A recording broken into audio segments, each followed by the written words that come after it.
ಇದರ ಬೆನ್ನಲ್ಲೇ ಈಗ ಸ್ನೇಹಮಯಿ ಸಾಕಷ್ಟು ದಾಖಲೆ ನೀಡಿದ್ರೂ ಕೂಡ ಅದನ್ನ ಗಮನಿಸಿಲ್ಲ ಅನ್ನುವಂಥ ಒಂದು ಮಾತುಗಳನ್ನ ಸ್ನೇಹಮಯಿ ಪರವಾಗಿ ವಕೀಲರಾಗಿರುವಂತಹ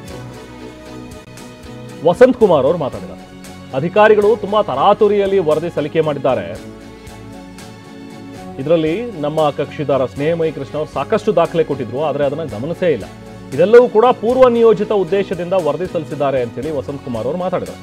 ಮುಂದಿನ ವಿಚಾರಣೆಯಲ್ಲಿ ನಾವು ಬಿ ರಿಪೋರ್ಟ್ ಅನ್ನ ಕೇಳ್ತೀವಿ, ಅದನ್ನ ನೋಡಿ ಸ್ಟಡಿ ಮಾಡಿ ನಂತರ ನಾವು ಮಾತಾಡ್ತೀನಿ ಅಂತ ಹೇಳಿದ್ದಾರೆ. 24 ಅಂದ್ರೆ ಫೆಬ್ರವರಿ 24ನೇ ತಾರೀಕಿಗೆ ನೆಕ್ಸ್ಟ್ ಹಿಯರಿಂಗ್ ಇದೆ. ಅಂತಿಮ ವರದಿ ಆದರೂ ಕೂಡ ತನಿಖೆ ಮುಗ್ದಿಲ್ಲ ಅಂತ ಹೇಳಿದ್ದಾರೆ.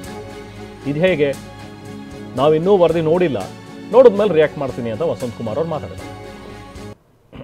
ಮಾನ್ಯ ಜನಪ್ರತಿನಿಧಿ ನ್ಯಾಯಾಲಯ ವ್ಯಾಪ್ತಿ ಲೋಕಾಯುಕ್ತ ಎನ್ಕ್ವೈರಿ ಕೊಡಲಿಕ್ಕೆ ಅದರ ವ್ಯಾಪ್ತಿ ಇದ್ದಿದ್ದರಿಂದ ಅದು ಲೋಕಾಯುಕ್ತ ಸಂಸ್ಥೆಗೆ ಎನ್ಕ್ವೈರಿ ಕೊಟ್ಟಿತ್ತು. ಕಾನ್ಸ್ಟಿಟ್ಯೂಷನಲ್ ಬೆಂಚ್ ಆದಂಥ ಹೈಕೋರ್ಟ್ ಸುಪ್ರೀಂ ಕೋರ್ಟ್ಗೆ CBI ED ಈ ಥರದ ಒಂದು ಸಂಸ್ಥೆಗಳಿಗೆ ಎನ್ಕ್ವೈರಿ ಕೊಡಲಿಕ್ಕೆ ಪವರ್ಸ್ ಇರೋದ್ರಿಂದ ನಾವು ಮಾನ್ಯ ನ್ಯಾಯಾಲಯದಲ್ಲಿ CBI ಸಂಸ್ಥೆ ಕೊಡಿ ಅಂತ ಕೇಳಿದ್ದು. ಮಾನ್ಯ ನ್ಯಾಯಾಲಯ ಲೋಕಾಯುಕ್ತ ಸಂಸ್ಥೆ ಮೇಲೆ ವಿಶ್ವಾಸವನ್ನು ಇಟ್ಟು ಒಂದು ಫೇರ್ ಇನ್ವೆಸ್ಟಿಗೇಷನ್ ರಿಪೋರ್ಟನ್ನು ಕೋರ್ಟಿಗೆ ಕೊಡ್ತಾರೆ ಅಂತೇಳಿ ಮಾನ್ಯ ನ್ಯಾಯಾಲಯ ಒಂದು ಸಂಸ್ಥೆ ಮೇಲೆ ವಿಶ್ವಾಸ ಇಟ್ಟಿದ್ದಕ್ಕೆ ನಾವು ಮಾನ್ಯ ನ್ಯಾಯಾಲಯದ ತೀರ್ಪನ್ನು ಒಪ್ಕೊಂಡು ಯಾವುದೇ ಅಪೀಲನ್ನು ಇದುವರೆಗೂ ಹೋಗಿರಲಿಲ್ಲ. ಈಗ ಮಾನ್ಯ ಲೋಕಾಯುಕ್ತ ಸಂಸ್ಥೆಯವರು ಒಂದು ಒಳ್ಳೆಯ ರಿಪೋರ್ಟನ್ನು, ಜನಸಾಮಾನ್ಯರು ಒಪ್ಪುವಂಥ ರಿಪೋರ್ಟನ್ನು ಕೋರ್ಟಿಗೆ ಸಲ್ಲಿಸೋದ್ರಲ್ಲಿ ವಿಫಲರಾಗಿದ್ದಾರೆ ಅಂತ ನನಗೆ ಇವತ್ತು ಕಾಣ್ತಾ ಇದೆ. ಅವರು ಸಲ್ಲಿಸಿರ್ತಕ್ಕಂಥ ಬಿ ರಿಪೋರ್ಟ್ ನೋಡಿದರೆ ತರಾತುರಿಯಲ್ಲಿ, ಅದು ಇವತ್ತು ಅವ್ರು ಹೇಳ್ತಾರೆ ನಮಗೆ ಕೊಟ್ಟಿರೋಂಥ ನೋಟಿಸಲ್ಲಿ ಇನ್ನೂ ಕೂಡ ನಮ್ಮದು ಇನ್ವೆಸ್ಟಿಗೇಷನ್ ಮುಗಿದಿಲ್ಲ, ಇದು ಫೈನಲ್ ರಿಪೋರ್ಟ್ ಆದರೂ ಕೂಡ ತಾತ್ಕಾಲಿಕ ರಿಪೋರ್ಟ್ ಆಗಿರ್ತದೆ, ಇನ್ನೂ ನಮ್ಮ ಇನ್ವೆಸ್ಟಿಗೇಷನ್ ನಡೀತದೆ, ಮುಂದೆ ಇನ್ನೂ ರಿಪೋರ್ಟ್ ಕೊಡ್ತೀವಿ, 50-50 ಸೈಟ್ಸ್ ಅನುಪಾತದ ಬಗ್ಗೆ ನಾವು ಇನ್ನೂ ಇನ್ವೆಸ್ಟಿಗೇಷನ್ ಮಾಡಿಲ್ಲ ಎಂಬತಕ್ಕಂಥ ಮಾತನ್ನು ಹೇಳಿದ್ದಾರೆ.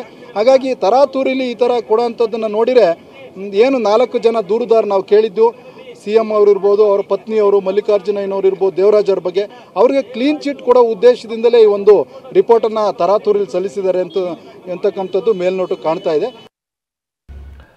ಮುಡಾ ಕೇಸ್ನಲ್ಲಿ ಬಿ ರಿಪೋರ್ಟ್ ಅನ್ನ ಈಗಾಗಲೇ ಪೊಲೀಸರು ಕೋರ್ಟ್ಗೆ ಸಲ್ಲಿಕೆ ಮಾಡಿದ್ದಾರೆ. ಬೆಂಗಳೂರಿನ ಜನಪ್ರತಿನಿಧಿಗಳ ವಿಶೇಷ ಕೋರ್ಟ್ಗೆ ಇವತ್ತು SP ಉದೇಶ್ ಅವರು ರಿಪೋರ್ಟ್ ಅನ್ನ ಸಲ್ಲಿಕೆ ಮಾಡಿದ್ರು. ಮುಡಾ ಕೇಸ್ನಲ್ಲಿ ಬಿ ರಿಪೋರ್ಟ್ ಅನ್ನ ಸಲ್ಲಿಸಿದ್ದಾರೆ. ಈಗ ಮೈಸೂರು ಲೋಕಾಯುಕ್ತ ಪೊಲೀಸರು ಬೆಂಗಳೂರಿನ ಜನಪ್ರತಿನಿಧಿಗಳ ವಿಶೇಷ ನ್ಯಾಯಾಲಯಕ್ಕೆ ರಿಪೋರ್ಟ್ ಅನ್ನ ಕೊಟ್ಟಿದ್ದಾರೆ, ತನಿಖಾ ವರದಿಯನ್ನು ಸಲ್ಲಿಸಿದ್ದಾರೆ. ಇದರಲ್ಲಿ 50ಕ್ಕೂ ಹೆಚ್ಚು ಜನರ ಹೇಳಿಕೆಯನ್ನು ದಾಖಲಿಸಿದ್ದಾರೆ.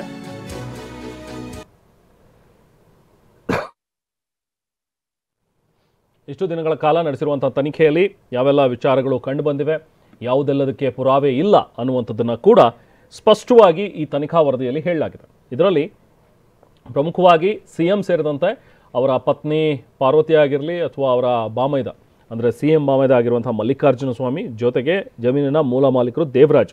ಸೊ ಈ 4 ಜನ A1 ಇಂದ A4 ತನಕ, ಸೊ ಇವರ ಪಾತ್ರ ಏನು ಇಲ್ಲ ಅನ್ನುವಂಥದ್ದನ್ನು ಕ್ಲಿಯರ್ ಆಗಿ ವರದಿಯಲ್ಲಿ ಹೇಳಿದೆ. ಸೊ ಆ ಮೂಲಕ CM ಮತ್ತು ಅವರ ಪತ್ನಿಗೆ ಕ್ಲೀನ್ ಚಿಟ್ ನೀಡಿದೆ ಈ ತನಿಖಾ ವರದಿ.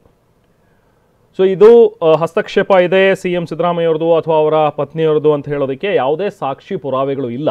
ಬದಲಾಗಿ ಅಧಿಕಾರಿಗಳು ಒಂದಷ್ಟು ನಿರ್ಲಕ್ಷ್ಯ ತೋರಿರುವಂಥದ್ದು, ಒಂದಷ್ಟು ಕಾನೂನಿನ ಗಾಳಿಗೆ ತೋರಿರುವಂಥದ್ರ ಬಗ್ಗೆ ಗೊತ್ತಾಗಿದೆ ಈ ತನಿಖೆಯಲ್ಲಿ ಅನ್ನುವಂಥದ್ದು. ಜೊತೆಗೆ L&T ಕಂಪ್ನಿ ಕೂಡ ಇಲ್ಲಿ ಎಡವಟ್ಟು ಮಾಡಿದೆ ಅನ್ನುವಂಥದ್ದನ್ನು ಕೂಡ ತನಿಖಾ ವರದಿಯಲ್ಲಿ ಹೇಳಲಾಗಿದೆ.